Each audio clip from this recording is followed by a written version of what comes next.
Marcos Delgado nos dice: Mauricio, ¿puedes hablar del racismo inverso? Sí, mira, el racismo inverso es cuando consideras que alguien es más guapo por su raza. No, no es cierto.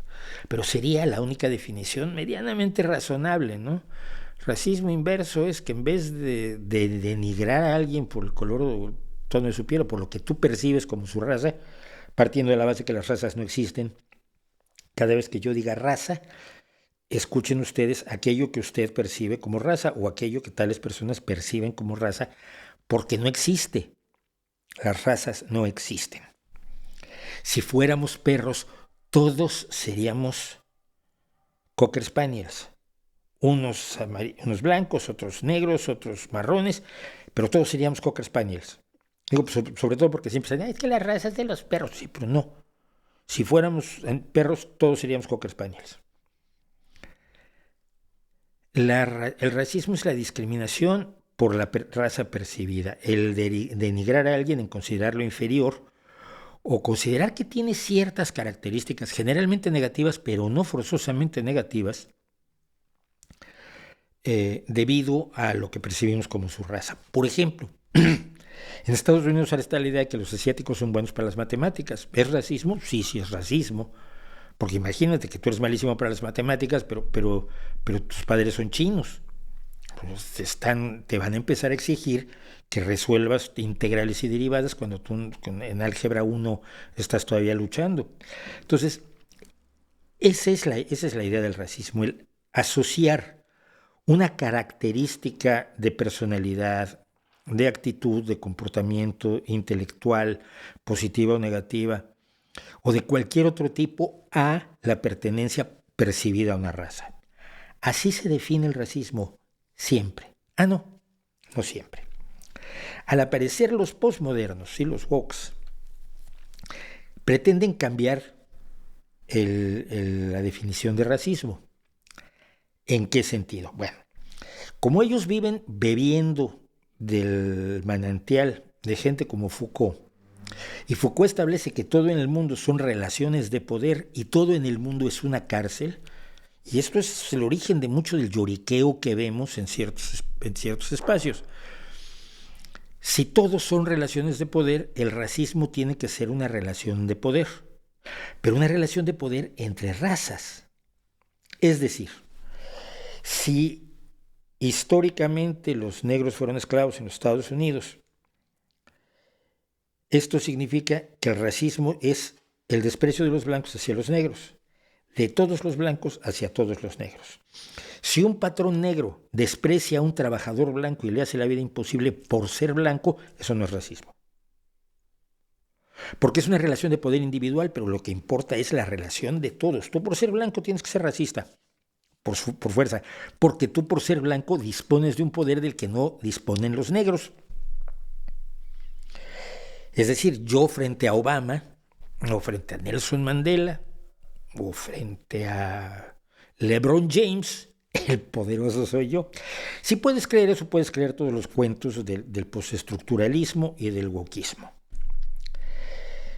Y entonces, esto les plantea que es imposible el racismo inverso, es decir, que una raza que tradicionalmente ha estado sometida en algún lugar no puede ejercer la discriminación, el desprecio, la denigración por motivos de raza contra otra. Así porque lo han dicho. Y evidentemente esto no es cierto. Cuando tú sientes odio hacia otro por motivo de su tono de piel, de lo que percibes como su raza, estás siendo racista. Y mi ejemplo clásico es Malcolm X.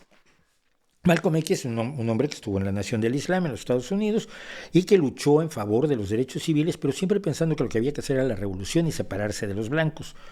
Era, por lo tanto, él y gente como los que organizaron las Panteras Negras, Stokely Carmichael y otros, se oponían a Martin Luther King, que lo que soñaba era precisamente la igualdad entre todas las razas, en que no veas color cuando ves a una persona. Y aquí viene la anécdota que ya he contado del niño al que le preguntan, oye, ¿tu amigo negro? Yo no tengo un amigo negro. Ese, pues no es negro, es Pepito. Bueno. Pero Malcolm X detestaba a los blancos todos, fueran o no racistas, fueran o no discriminadores, ejercieran o no un poder en contra de los negros, consideraran o no inferiores a los negros. El solo hecho de ser blancos le parecía despreciable.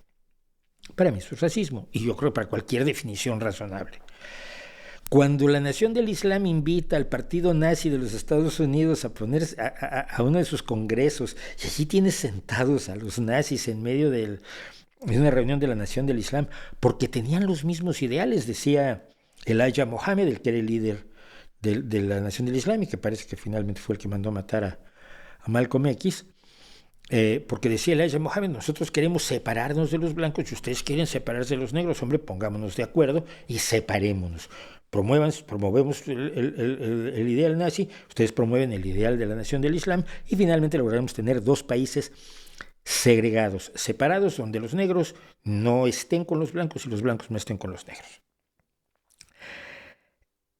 La idea postmoderna, woke, de teoría crítica, como le quieran llamar, de que no es posible que a mí me desprecie a alguien, me discrimine a alguien, me denigre a alguien e incluso me pueda hacer daño desde despedirme o lo que sea por ser blanco, siendo esa persona de otra, entre comillas, raza, es una estupidez.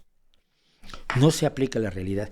Evidentemente, cuando hay movimientos estructurales, movimientos mayoritarios, es posible decir que los negros en Estados Unidos han sido en general discriminados y que la discriminación ha provenido, por supuesto, de los blancos, por lo menos de muchos blancos.